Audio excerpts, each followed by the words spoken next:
Assalamualaikum warahmatullahi wabarakatuh. Perkenalkan, nama saya Anissa Argentina.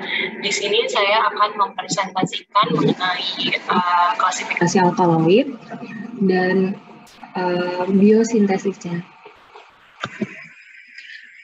Alkaloid merupakan golongan senyawa metabolis sekunder yang bersifat basa dengan satu atau lebih atom nitrogen yang umumnya berada dalam gabungan sistem siklik. Golongan senyawa ini biasanya memiliki aktivitas farmakologis pada manusia dan hewan. Alkaloid dibagi menjadi 3 klasifikasi, yaitu berdasarkan jenis cincin heterosiklik nitrogen, berdasarkan jenis tumbuhan dari mana alkaloid ditemukan, dan berdasarkan asal-usul biogenetik, di mana merupakan perluasan dari klasifikasi berdasarkan jenis cincin heterosiklik dan sekaligus mengkaitkannya dengan konsep biogenesis. Di sini saya akan menjelaskan mengenai bagian dari alkaloid berdasarkan heterosiklik nitrogennya. Di sini ada alkaloid pirolidin dengan gugus pirol dengan satu cincin karbon yang mengandung satu atom nitrogen. Kemudian ini piperidin, dia mempunyai satu cincin karbon yang mengandung satu atom nitrogen juga. Dan kemudian ada isoquinolin yang mempunyai 2 cincin karbon yang mengandung satu atom nitrogen. Kemudian alkaloid quinolin yang mempunyai 2 cincin karbon dengan satu atom nitrogen. Dan alkaloid jenis indol yang mempunyai 2 cincin karbon dengan satu cincin indol.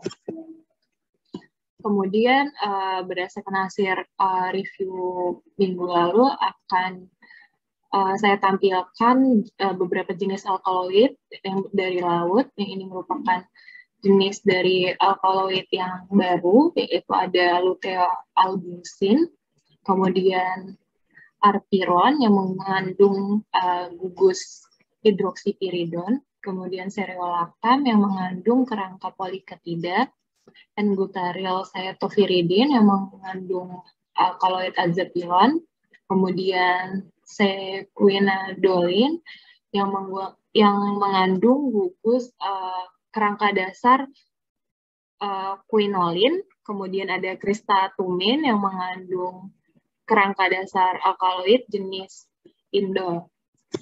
Selanjutnya ada 10,4,5 dihidrotiazol 2-il thiodecan 1-ol. Di sini merupakan alkaloid dengan kerangka dasar piridin, kemudian variokolorin yang memiliki kerangka dasar indol. Kerangka dasar indol, kemudian ada sirkumdatin dengan kerangka benzodiazepin, ini merupakan jenis alkaloid baru. Kemudian ada quinadolin dengan kerangka dasar quinolin, dan terakhir ada 3,3312 azidodesil oksipropil 1 benzilpiridin dengan kerangka dasar piridin. Adapun biogenesis dari alkaloid ini biasanya menggunakan jalur sintesis asam sikimat, biasanya menggunakan prekursor yang umum itu prekursor triptopan, ada kemudian tirosin, dan fenilalanin. Adapun macam-macam biosintesis alkaloid itu ada 3, yaitu biosintesis alkaloid oleh tirosin.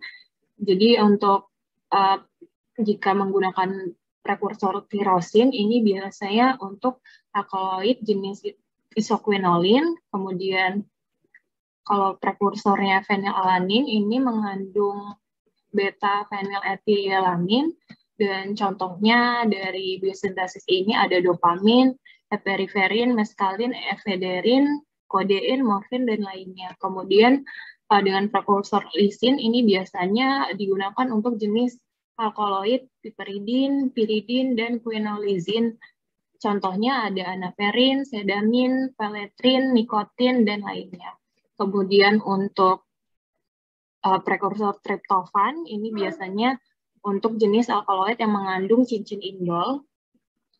Contohnya melatonin, vinblastin, ajmalisin, dan lainnya. Kemudian untuk biosintesis alkaloid isoquinolin ini dimulai dengan substrat dopamin dan p-hidroksifenilacetaldehid, di mana dopamin dibuat dari tirosin melalui hidroksilasi dan dekarboksilasi, dan substrat p-hidroksifenilacetaldehid dihasilkan oleh proses transaminasi dan dekarboksilasi dari tirosin.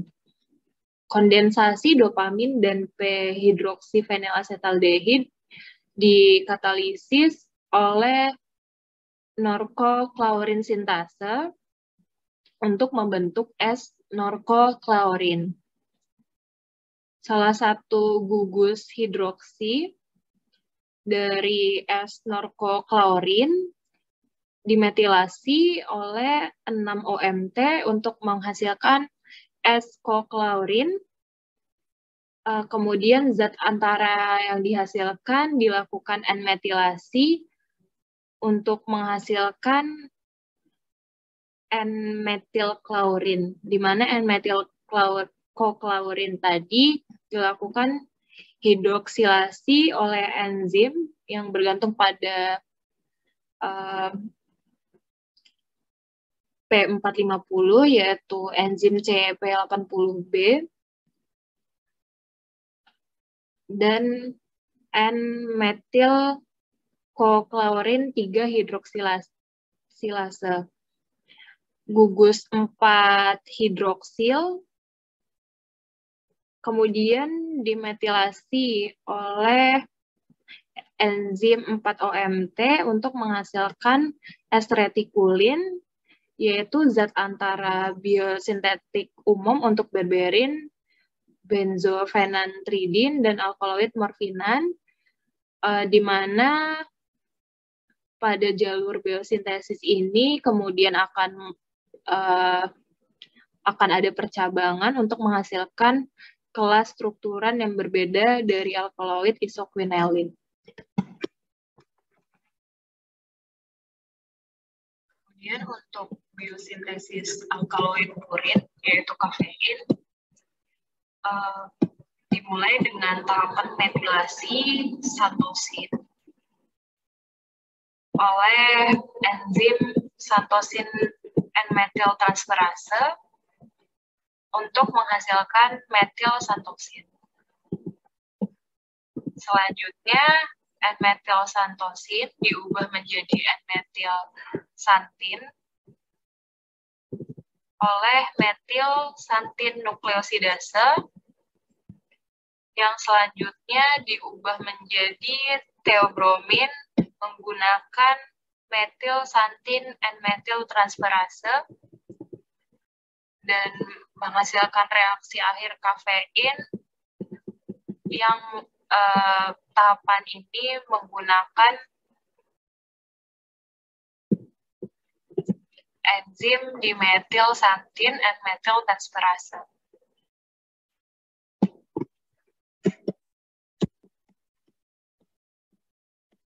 Kemudian untuk tahapan biosintesis alkaloid terpenoid indol menggunakan prekursor triptofan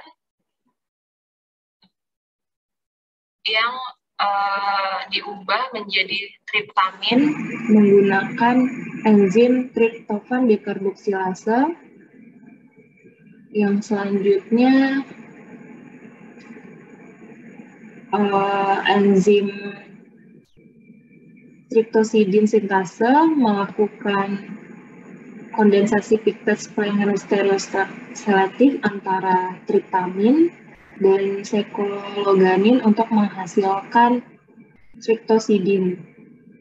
Streptosidin kemudian dilakukan di dekosilasi oleh dekosidasi khusus yang mengubahnya menjadi hemiasetal aktif. Kemudian hemiasetal ini terbuka untuk membentuk zat antara di aldehyda yang kemudian membentuk dehydrogesosizin, di mana bentuk enol dari dehydrogesosizin ini mengalami penambahan konjugat 1,4 untuk menghasilkan centamin heteroquinone. Berbagai penataan ulang dari produk ini selanjutnya menghasilkan keragaman produk dari alkaloid indah. Terima kasih.